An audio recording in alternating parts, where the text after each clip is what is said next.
Rob Latham.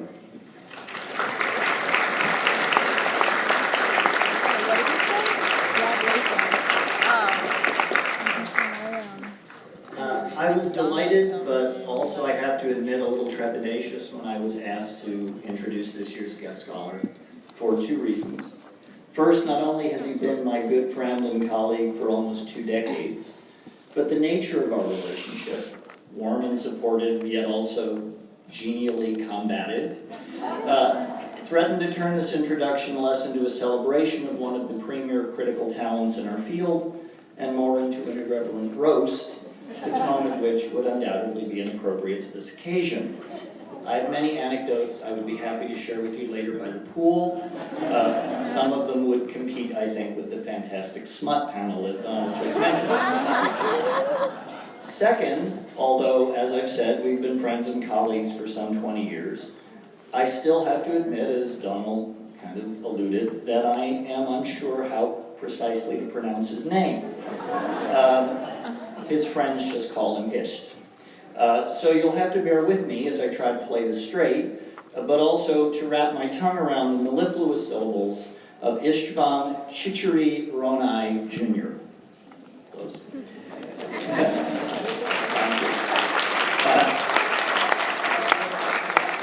My first encounter with Istvan's work was when I was a grad student in the early 90s, and I read his contributions to a special postmodernism issue of Science Fiction Studies. His essay on the SF of theory argued brilliantly for the emergence of a new genre of critical writing, of which Jean Baudrillard and Donna Haraway provided signal examples, that converged with the styles and concerns of SF literature. And his review article in the same issue tracked this thesis through several major works of postmodern literary and cultural theory. I well remember the intellectual excitement of reading this issue, with Istvan's 2 pieces standing out as beacons of what seemed to be a new wave in SF scholarship, a preeminence cemented when his SF of Theory received the Pioneer Award for Best Critical Article from the Science Fiction Research Association. I can testify not only from my own experience, but also from speaking with numerous grad students and junior scholars at the time, that Istvan's work galvanized them with a fresh conviction that the study of SF could be both intellectually rigorous and engaged with important contemporary issues in academic, artistic, and socio-political life. Other than engaging questions of postmodernism, Istvan's early scholarly work focused principally on the subgenre of cyberpunk and the fiction of Stanislaw Lem and Arkady Boris Strugatsky. His essay, Cyberpunk and New Romanticism, which has been anthologized multiple times, originally appeared in a special cyberpunk issue of Mississippi Review, is a cornerstone study, one of the most sophisticated and influential investigations of cyberpunk as a literary and cultural phenomenon. Cyberpunk, with its embrace of an emergent digital culture and cyborg consciousness, served for Istvan as a key expression of postmodernity, and he offered pointed and provocative diagnoses of its literary and political strengths and weaknesses as a movement. In subsequent essays on the fiction of William Gibson, Istvan expanded upon and complexified the insights of his original path-charting article. Reams have been published on cyberpunk over the past 3 decades, much of this material quite important, but Istvan's work is without doubt the most intellectually demanding and rewarding. His scholarship on Lem and the Strugatskys has been equally influential, showing a major contribution, a commitment to international SF, a commitment confirmed by his editing of special issues of SF studies on Japanese SF, on the British boom, on post-Soviet SF, and other topics. Istvan's essay on Lem's complex depictions of alien-human communication modeling the chaos sphere was featured in a major anthology canvassing intersections between science and literature, and other articles have appeared in various venues in English, German, and Polish, the main languages in which Lem's work has received extensive critical treatment. Istvan has also translated several of Lem's essays for publication, thus making available for an English language audience the arguments and opinions of one of the world's most important SF voices. Istvan's contributions to SF scholarship have thus been not only crucial, but admirably multifarious. Indeed, his status as the current SF scholar with perhaps the most expansive global focus was confirmed by his essays Disimagined Communities, Science Fiction and the Future of Nations, the capstone chapter in the agenda-setting anthology Edging into the Future, and his SFS article Science Fiction and Empire, both of which develop rich theoretical and historical models for analyzing SF in terms of nationalist imperatives and imperialist discourses. Istvan's major contribution to the field, however, was his 2008 book, The Seven Beauties of Science Fiction, which seeks at once to reassess the critical legacy of Darko Subin and to apply to SF some of the central concepts, such as the grotesque and sublime, that have been deployed in the study of canonical art and literature. His chapter on the grotesque, for example, brilliantly extrapolates existing scholarship in order to grasp the narrative dynamics of SF that depicts radical forms of otherness.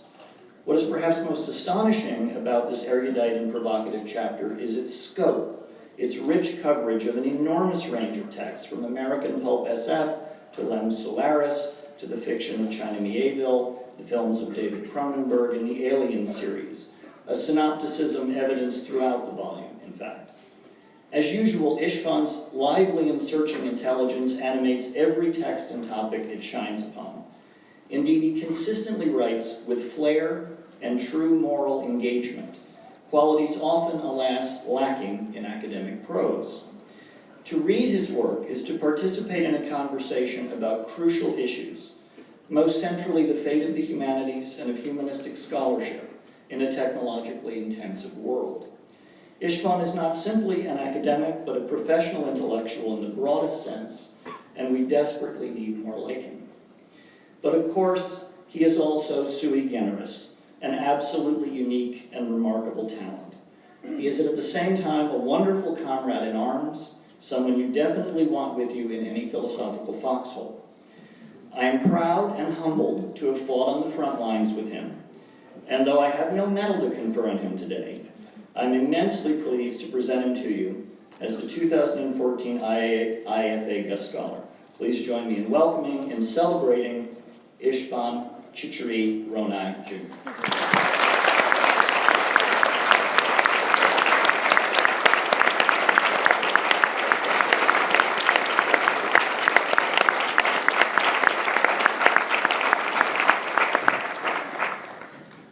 Good grief. I don't really have to do anything after that, do I? Honestly. I've been telling folks that I think there's two Istvans at this conference, and he just talked about the other one. Oh my goodness. Let me set my tech up here while I'm kind of dizzy here. Let's see. How do I do this?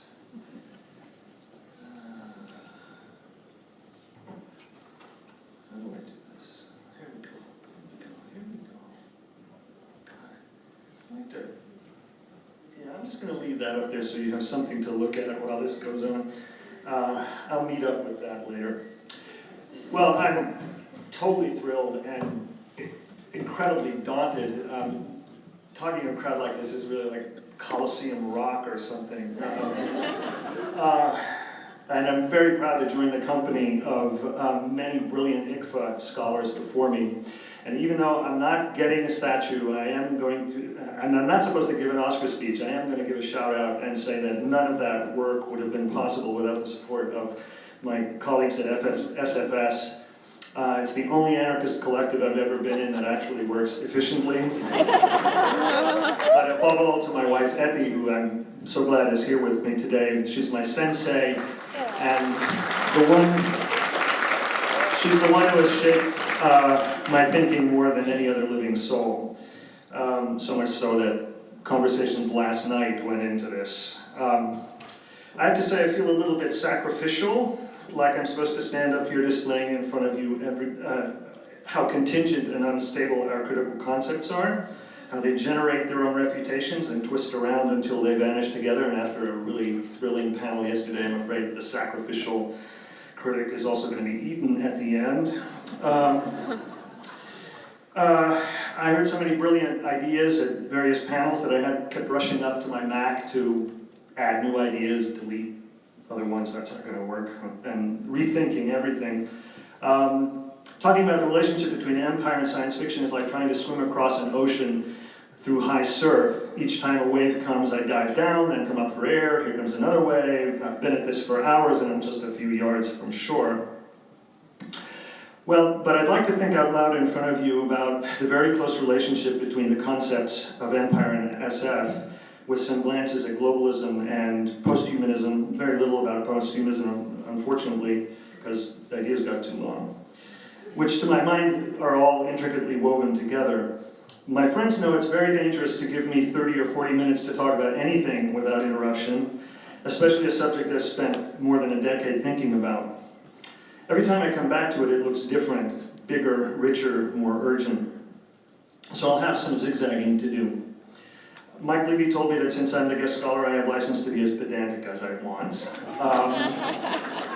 But instead, I'd like to take a more lyrical tack and look at the subject from 5 different angles, which I'll designate as 5 parts. So part 1, the view from the ground.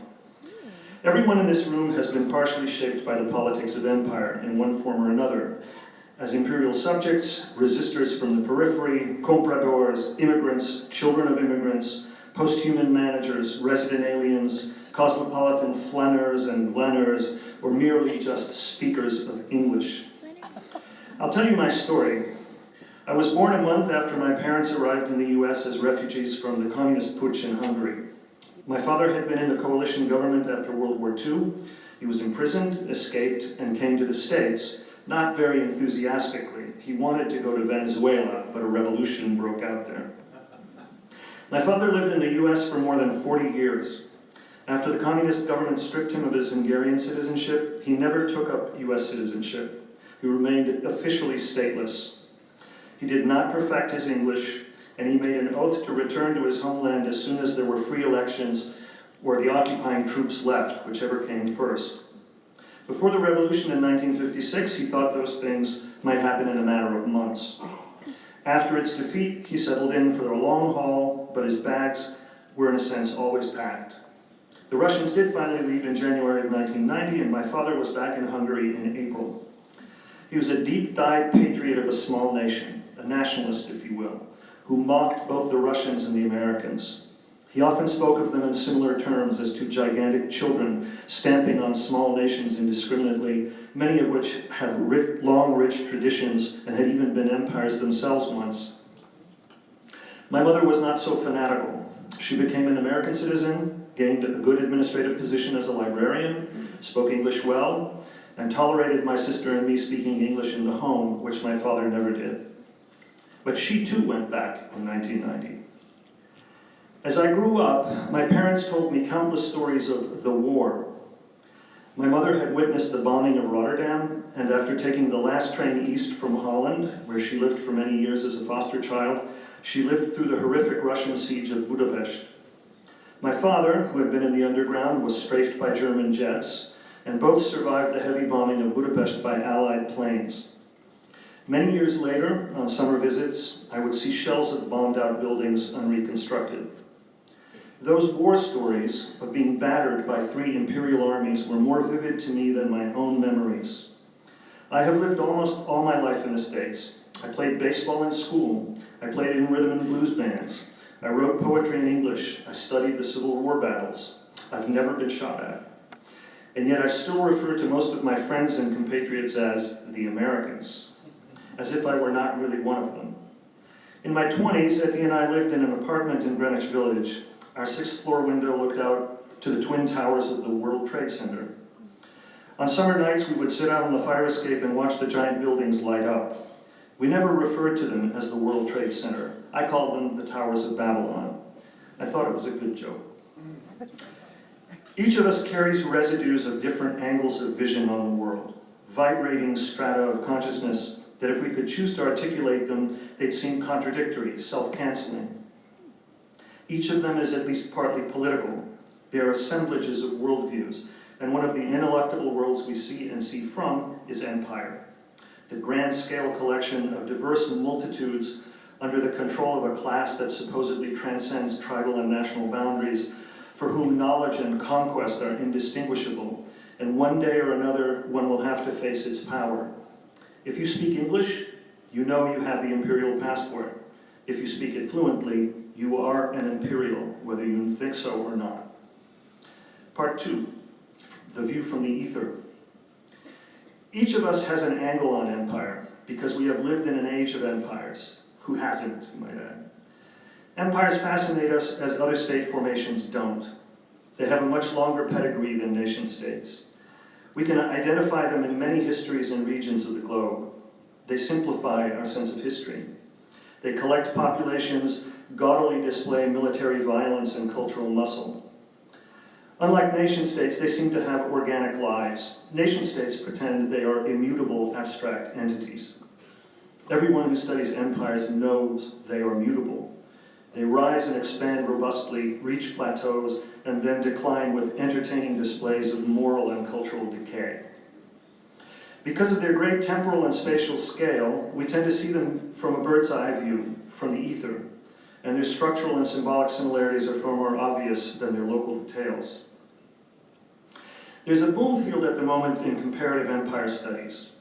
Scholars establish the basic contours, supposedly, of all empires, the form of a wheel with a hub and many spokes, but no rim. In other words, a metropolitan core and the outlying dependencies are all connected to the center by increasingly efficient communication and transportation systems. The dependencies do not interact much. When they do, the core's government and language are there to mediate and dilute. At its most robust, the peripheries communicate and exchange goods directly with the core, taking on its institutions, its language of culture and administration, its cultural practices, and endure its violent discipline. The metropoles, in turn, attract people from all the spokes. They create an atmosphere of more or less tolerance, the cultivation of knowledge for the furtherance of power, and sometimes even versions of gender and racial equality side by side with completely organized servitude.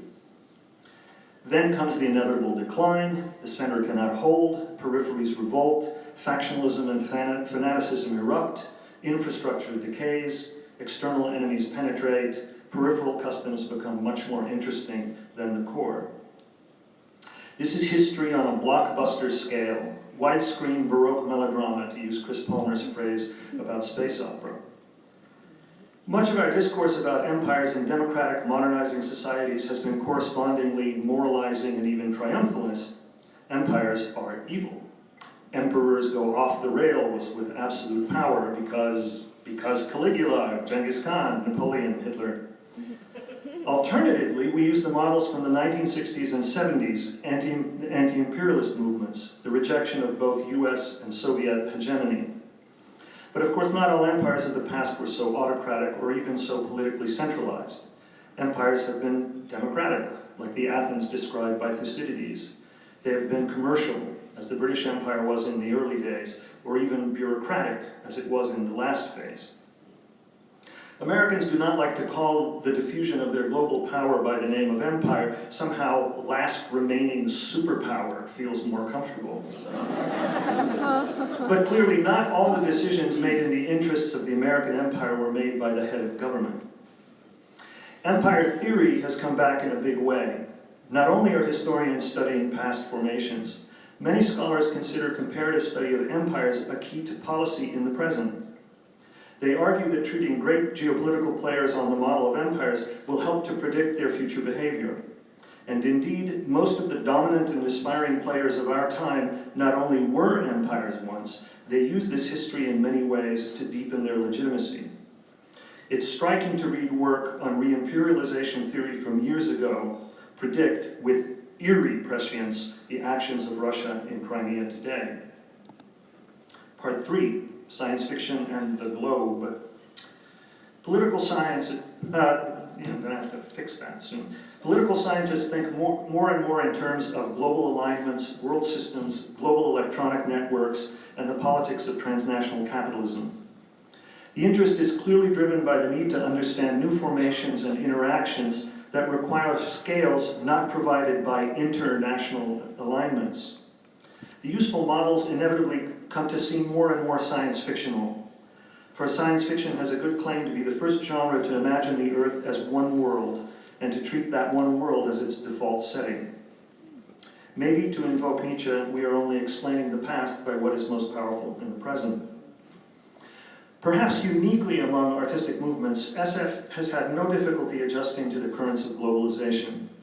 In a sense, it occupied that ground before history and political economy arrived there. Here is a somewhat disorienting fact. Observation of the planet Earth from outside is a historically recent phenomenon.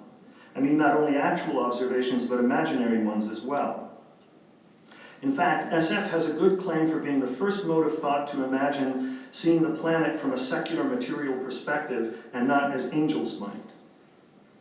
The early pre-Enlightenment heroes of proto-SF often traveled to the moon and beyond, but they rarely looked back.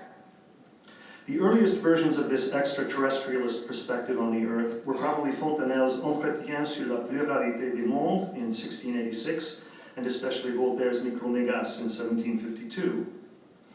In the techno-scientific age, SF's pride of place in representing this perspective on the planet is even stronger.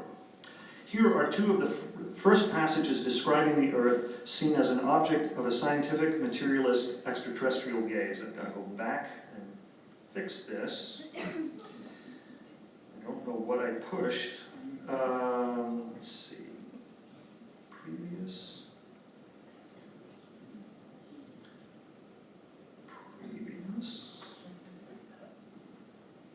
I need previous from you. You're the one that has to be previous from. Miss with it. Okay. Wonderful. The first is from Jules Verne's Around the Moon, published in 1870. The team of lunar explorers observe the curve of the Earth through a porthole as it wanes toward the new. They see only a thin crescent of light. Most of the planet is obscured in night. After a round of detailed astronomical explanations, of course it's Verne, the narrator closes with a cosmic view. This was all they saw of the globe lost in darkness, an inferior star of the solar world, which for the grand planets rises or sets as a simple morning or evening star. Imperceptible point in space, it was now only a fugitive crescent, this globe where they had left all their affection. The other passage is much shorter, but has had greater effect. They're the opening lines of H.G. Wells's The War of the Worlds, published in 1898. No one would have believed in the last years of the 19th century, say this with me, that this world was being watched keenly and closely by intelligences greater than man's, and yet as mortal as his own. That as men busied themselves about their various concerns, they were scrutinized and studied, perhaps almost as narrowly as a man with a microscope might scrutinize the transient creatures that swarm and multiply in a drop of water. Such off-world gazes don't abound in either author's work, but they are potent. In Verne's major works yet to come, it will become the cartographic globe that European powers are in the process of consolidating under their imperial science. Wells's single sentence, by contrast, introduces what we might call the vortical, probing, reflective perspective on the planet, not as an object of humanity's scientific gaze, but of another intelligence's, an intelligent, imperialistic, like our own, in fact so similar that the narrator compares it to the European settlers who wiped out the Tasmanian Aborigines, but on a greater scale. All of terrestrial humanity is inseparable from the whole planet in these alien outsiders' eyes. It and we are small, vulnerable, exploitable, and as it also turns out, volatile and unpredictable. The references to seeing the Earth as a single material object or system are so rare that they are so rare is surprising, since it is one of the tenets of European Enlightenment thought. Gains in scientific knowledge and technology that allowed European societies the power to collect parts of the world and populations under their hegemony, these were in effect producing the prospect of the one world, a planet governed by the unifying universal principle of enlightened progress and modernization. The concept of the universum was adopted from ecclesiastical hegemony and carried with it a distinctly non-materialist reference to the centrality of humanity in the cosmos.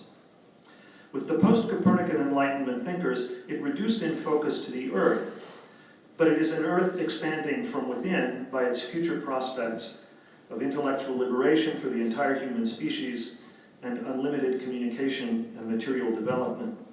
My paper here says, insert quote from Kant here, but I won't. This drive to utopian universalism met with resistance in the colonized lands, of course, but also in Europe itself by the Romantic Counter-Enlightenment. Philosophers like Herder affirmed strongly that the highest value was an appreciation of cultural differences. In a sense, nevertheless, the battle was already lost.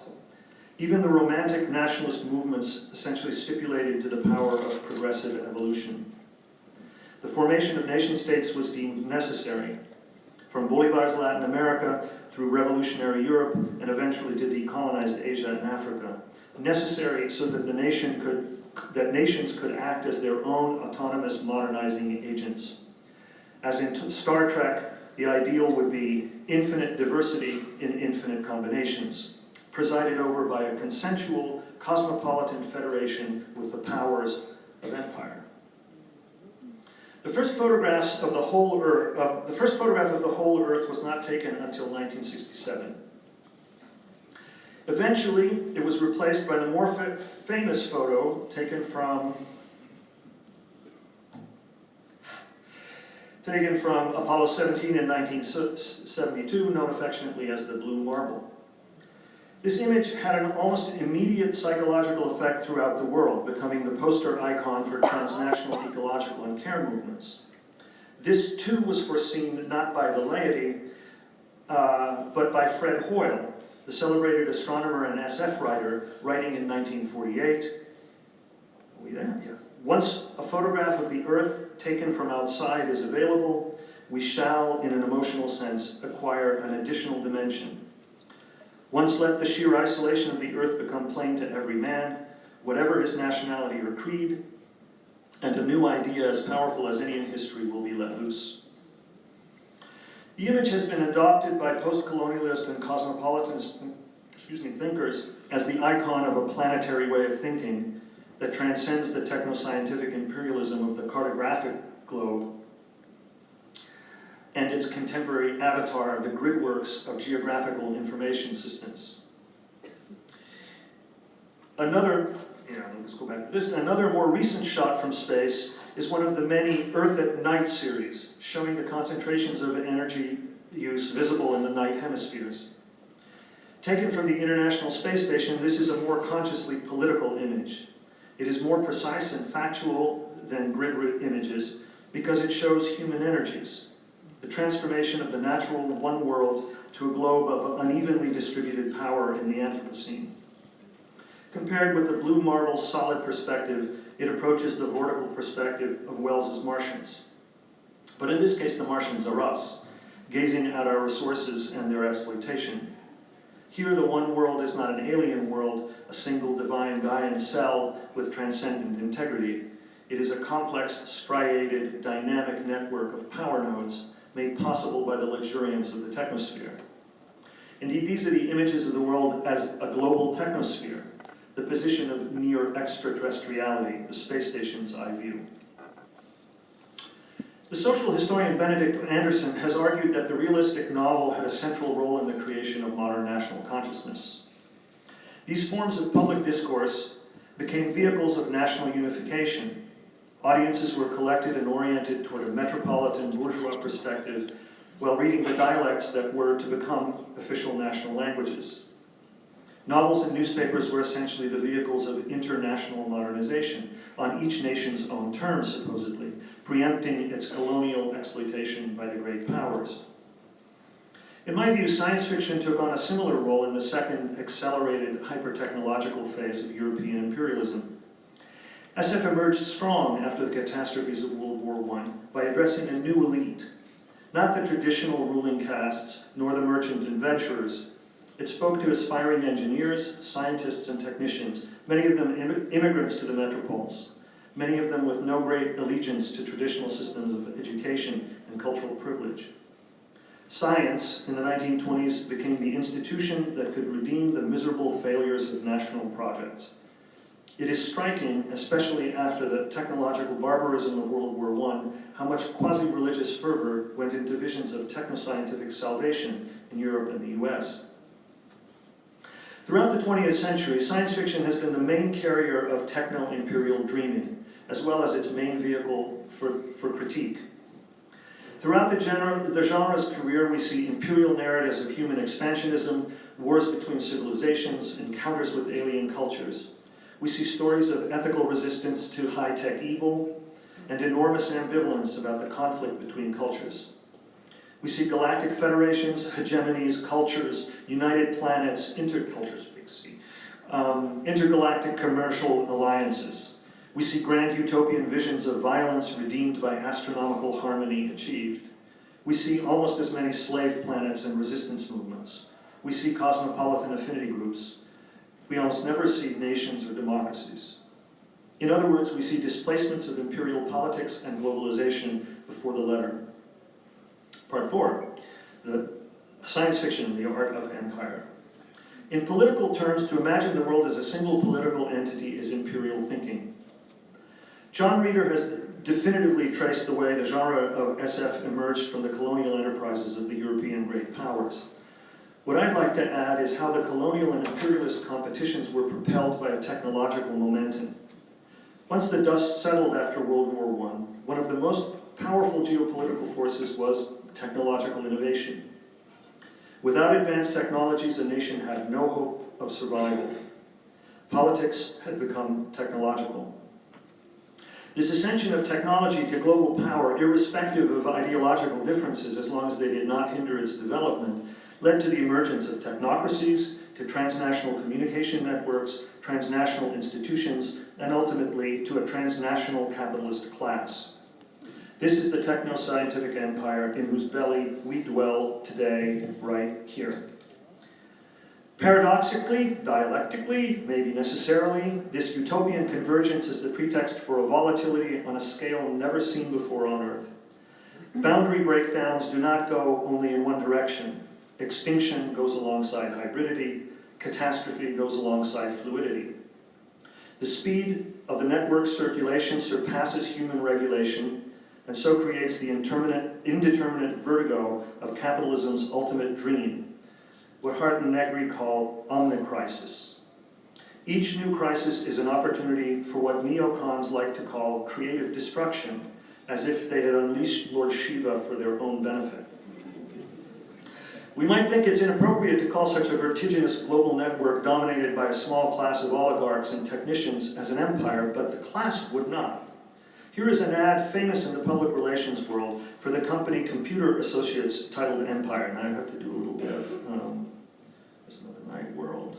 I have to do this, and then here, then go here.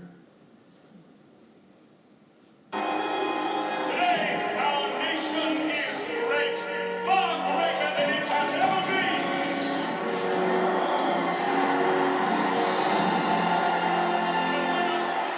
If you manage it correctly, even the largest empire will adapt and continue to thrive.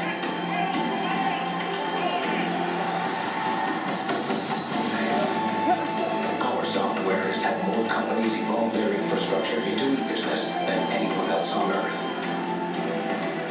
Hello tomorrow, we are Computer Associates. The software that manages e-business.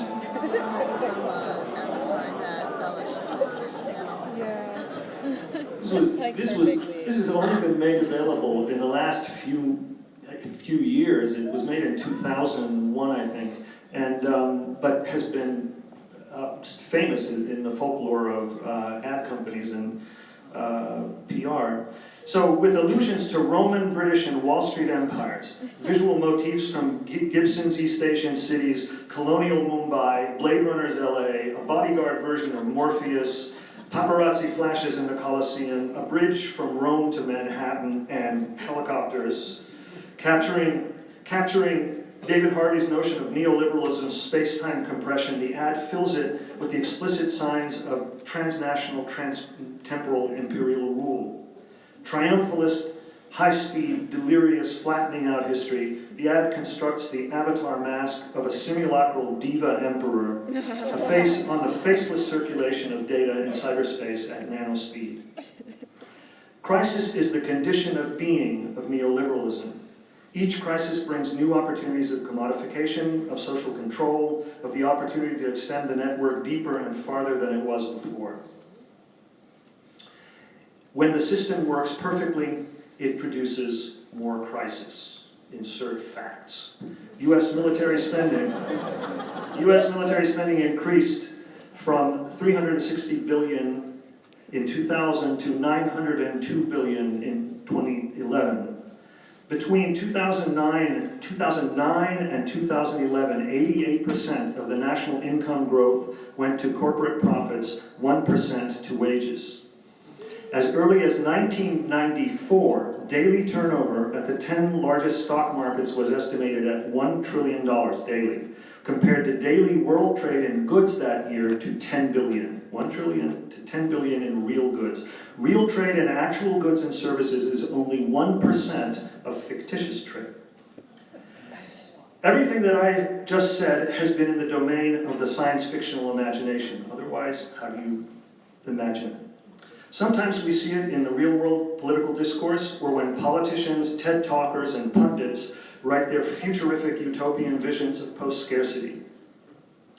More often when they imagine the catastrophes that this networked empire will visit on the poor, old-fashioned, meat-trapped humans, the exclusion of masses of human beings from productive labor, mass stupefaction, climatic disasters and extinction, genocidal competition for resources, world famines, epidemics, the wind-up girl who fears death, 12 monkeys, Soylent Green, Earth abides. Arguably, it is SF that has made imagining these things its job, and in its turn, SF has inspired the invention, discovery, and applications of the very conditions it imagines. Part 5, last one, the imperial audience. The waves, those high surf waves, are coming in faster now in more ways than one. In this last section, I thought about connecting blockbuster films to Roman blood games. Then I was going to praise the virtues of indies like Primer, Bedouin Hacker, and The Cosmonaut. Then, after attending some thrilling panel discussions, I thought I would add 2 cents about the crisis in finding a durable method for resisting domination. Some wise asides about the internal fission of post-colonial theory and the ultimate untenability of the post-human, how the cyborg can be seen as the model imperial subject. But I kept coming back to Gary Wolf's question on day 1, do critics and scholars have a moral obligation to address the weight of empire? I think we do have a role. In one phrase, we shouldn't fiddle while we burn. The empire of neoliberal finance capitalism is not like any other. It has extended far beyond any previous regime and to places once thought unimaginable. It is fast reaching the ecological limits of the earth and wiping out species, food, and people at an accelerating rate. The magnitude of the means of violence and control at its disposal is unprecedented. The means of consciousness production are concentrated in the hands of a very few oligarchs. It is reaching the limits of its external expansion and turning increasingly toward the direct penetration of human minds. More than half the world's population, maybe more, is being excluded from productive labor, subjected to what William Robinson calls the mortal cycle of dispossession, exploitation, exclusion. No sovereignty has jurisdiction or power to limit it. One could go on. In the face of this empire, it is not our self-definition that is at stake, or even our identities, but our existence. So, to answer Gary's question, I would say, to the critics, know the sitch, tell the truth, don't get distracted, and stay awake. And for the writers, be the unacknowledged legislators you're supposed to be. Imagine the resistance for us. Imagine some way out of here. Thank you.